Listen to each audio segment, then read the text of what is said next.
ബി.ജെ.പിക്ക് പരോക്ഷ വിമർശനവുമായി ആർ.എസ്.എസ് മേധാവി മോഹൻ ഭാഗവത്.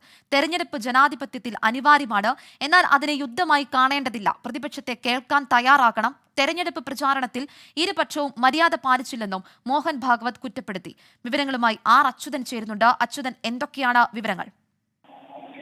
ആൻമരിയ, ഈ കഴിഞ്ഞ പൊതു തെരഞ്ഞെടുപ്പ് പരിശോധിച്ചു കഴിഞ്ഞാൽ ആ സമയങ്ങളിൽ ഒന്നും തന്നെ RSSന്റെ ഒരു പൊതു പ്രസ്താവനയോ ഒന്നും തന്നെ ഉണ്ടായിരുന്നില്ല. എന്നാൽ മോദി സർക്കാർ അധികാരമേറ്റ ഈ രണ്ടാം ദിവസം RSS പരോക്ഷ വിമർശനം ഉന്നയിക്കുകയാണ്. അതായത് ഇതിൽ പ്രധാനമായും എടുത്തു പറയേണ്ടത് മണിപ്പൂരിന്റെ വിഷയമാണ്.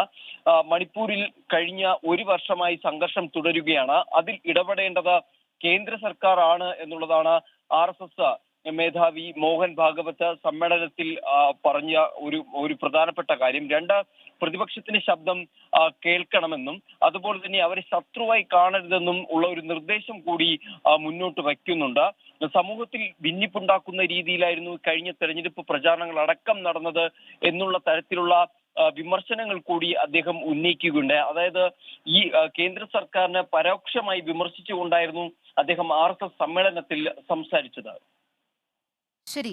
ബി.ജെ.പിക്ക് പരോക്ഷ വിമർശനവുമായി ആർ.എസ്.എസ് മേധാവി മോഹൻ ഭാഗവത് വിവരങ്ങൾ നൽകുകയായിരുന്നു ഡൽഹിയിൽ നിന്നും ആർ അച്യുതൻ.